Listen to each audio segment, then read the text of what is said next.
नमस्कार। आंतों में सूजन, नाभि के चारों तरफ भीना भीना दर्द, नाभि का बार बार अपनी जगह से हटना, पेट में हमेशा भारीपन का बना रहना, हमेशा ही अनईजीनेस लगते रहना, चिड़चिड़ापन आते जाना। यदि ये समस्याएं आपको हो रही हैं तो ये वीडियो अंत तक ज़रूर देखें। इससे आपको आपकी इन समस्याओं को सही करने का एक सही निदान आपको मिलेगा। आप क्या करें कि आपकी ये समस्याएं सही हो जाएं। आपको ऐसा क्या खाना है कि आपकी आंतों की सूजन धीरे धीरे करके कम होना चालू हो जाए।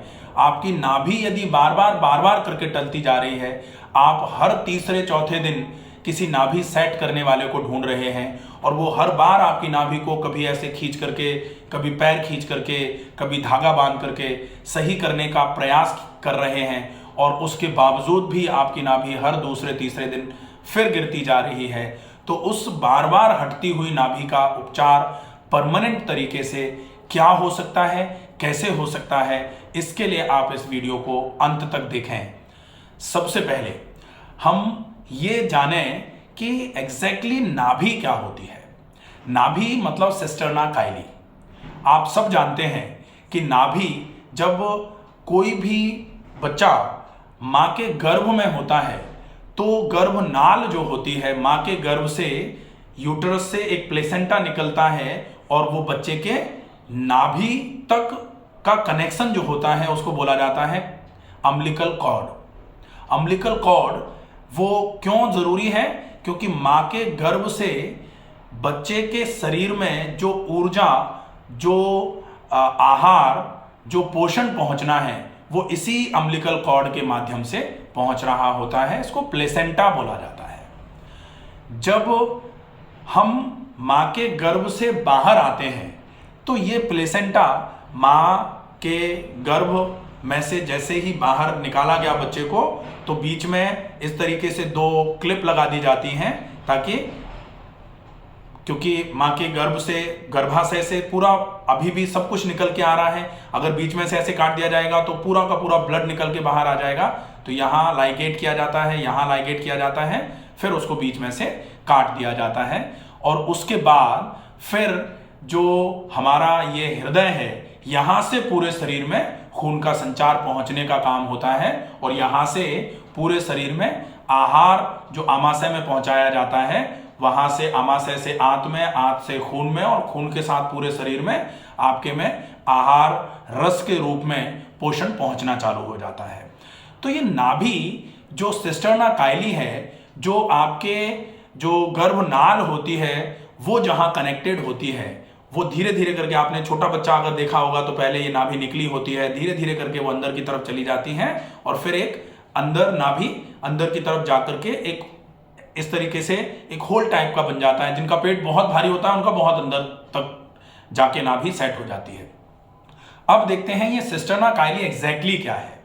ये एक ऐसी जगह है जहां पूरे शरीर में से खून नीचे से आ रहा होता है ऊपर जाने के लिए, और ऊपर से भी खून नीचे जाने के लिए इस जगह से होते हुए ही नीचे की तरफ जाता है। और खून का जो वैस्कुलर पल्सेशन है, वो पल्सेशन जैसे हार्ट में आप जब सिस्टोल और डायस्टोल होता है तो आप स्टेथोस्कोप से जैसे महसूस करते हैं, ऐसे ही नाभि पर आप इस तरीके से 2 उंगली या पूरी चारों उंगलियां और अंगूठे को मिला करके लगाते हैं तो पल्सेशन आपको फील होते हैं। और वो पल्सेशन काय के हैं? वो पल्सेशन ऐसा नहीं है कि आपकी आंत ऐसे करके चल रही है, वो पल्सेशन है आपके ब्लड के वेसल के पल्सेट होने के।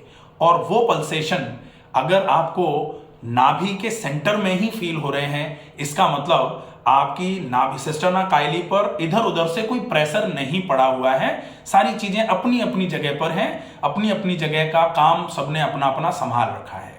लेकिन जैसे ही आपकी आंत में कोई सूजन आ जाए, या आमाशय में पेट में गैस भर जाए, या फिर लिवर थोड़ा बढ़ जाए, या फिर बहुत सारे लोगों को जो निचली तरफ जो हिस्सा है आंत का, छोटी आंत का, वो हिस्सा अगर सूजना चालू हो जाए, या फिर प्रोक्टाइटिस बहुत सारे मेल या फीमेल को हो जाती है, डिस्टल कोलोन में सूजन आ जाए, या डिस्टल कोलोन में हवा भरने की वजह से नीचे से सुजावट आना चालू हो जाए, फुलावट आना चालू हो जाए, तो जहां ज्यादा होगा प्रेशर, वहां से धक्का दूसरी तरफ पड़ेगा तो नाभि निश्चित ही हिलेगी ही। आप नाभि को खींच के कितनी बार जगह पर लेके आओगे, आप जितनी बार जगह पर लेके आओगे उतनी बार हिलेगी वो। आप जितनी बार उसको खींच करके सेट करोगे, थोड़ी देर के बाद वो फिर से बिगड़ जाएगी। तो इलाज क्या है, आप आंतों में अगर सूजन है तो उसको दूर करिए, अगर लिवर में सूजन है तो उसको दूर करिए, आमाशय में गैस भर रही है तो आप उसको दूर करिए, किडनी में हाइड्रोनेफ्रोसिस हो रही है तो उसको दूर करिए, अगर आपके यूट्रस में, महिलाओं के यूट्रस में अगर कोई प्रॉब्लम आ रही है तो उसको दूर करिए। तो जब तक आप मूल कारण को दूर नहीं करेंगे, आप खींच खाच के उसको, ये तो बहुत पुरानी बात थी, आज से 30 साल पहले, जब किसी के आंतों वातों में सूजन नहीं हुआ करती थी, ज्यादा वजन उठाने की वजह से एकदम से ज्यादा प्रेशर पड़ा, क्योंकि वजन आगे झुक के उठाया था, एकदम पेट पे प्रेशर पड़ा और उस प्रेशर को पेट ने आंतों में एकदम से जोर पड़ के नाभि को ऊपर की तरफ शिफ्ट कर दिया। अब आपने खींच करके नाभि को सेट कर दिया, फिर कह दिया जाता था कि 2-3 दिन तक भारी काम नहीं करना है। उसके बाद चूंकि आपके आंतों में सूजन थी नहीं, लिवर आपका बिल्कुल ठीक था, खींच के अपनी जगह पे ले आए तो वो बनी रहेगी अपनी जगह पे। लेकिन आज तो आपके आंतों में सूजन है, आपका लिवर गड़बड़ हो रहा है, हेपेटोमेगैली हो रही है, फैटी लिवर हो रहा है, इसकी वजह से अगर जा रही है तो आप खींच के कैसे, ये तो पता नहीं क्या चल रहा है, जो भी है। खैर, अपने को मूल कारण, क्योंकि नेचुरोपैथी में जब तक आप कारण को खत्म नहीं करोगे तब तक आपके रोग का निवारण जड़ से नहीं होगा, और जड़ से निवारण के लिए आपको कारण को खत्म करना पड़ेगा। आंतों में सूजन है तो उसको खत्म करना पड़ेगा। आंतों की सूजन के लिए गरम ठंडा सेक एक बहुत अच्छा उपचार होता है। तो गरम ठंडा सेक बाय डॉक्टर रमाकांत शर्मा, ये आप वीडियो देख सकते हैं, इसमें आपको किस तरीके से सेक करना है ये आपको बताया गया है।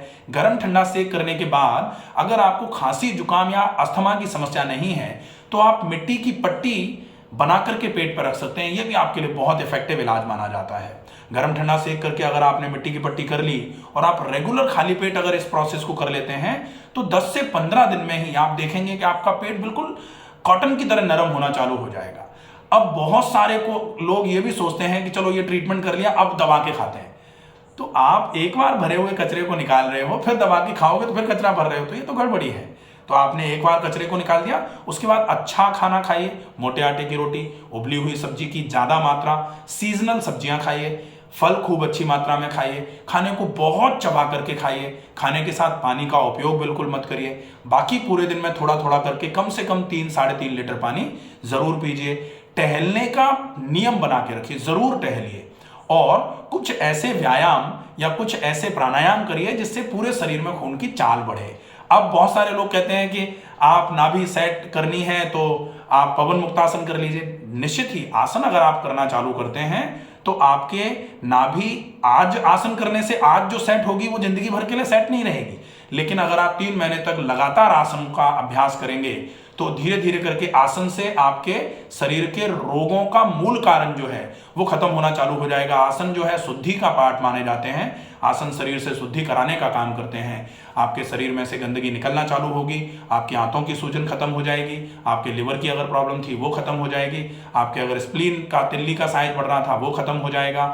अगर ये मेन कारण खत्म होगा तो निश्चित ही नाभि, आंतों की सूजन सब बिल्कुल क्लियर हो जाएगी और आपका ये जो रोग था ये धीरे धीरे करके अपने क्रम में आना चालू हो जाएगा। तो आसनों में आप आसन अर्धमर्शेंद्र आसन कर सकते हैं, आसनों में आप एक पाद पवन मुक्तासन कर सकते हैं, आप पवन मुक्तासन कर सकते हैं, आप वक्रासन कर सकते हैं, बहुत अच्छा आसन है। ये सिंपल से आसन है। आप ताड़ासन कर सकते हैं, तिर्यक ताड़ासन कर सकते हैं, आप चाहें तो अर्ध कटी चक्रासन कर सकते हैं और कटी चक्रासन भी आप कर सकते हैं। ये बहुत सिंपल से और बहुत अच्छे आसन है। आप चाहें इन आसनों का नाम, अगर आपको करने का प्रोसेस नहीं आता है तो हर आसन का नाम आप सर्च करेंगे, बाय डॉक्टर रमाकांत शर्मा डाल देंगे आगे से, तो YouTube पर पूरे आसनों के वीडियोस हैं, किस तरीके के से कौन से आसन को करना है, क्या सावधानियां हैं और कैसे कैसे वो आसन आपको लाभ करता है, आपको सारे वीडियोस मिल जाएंगे।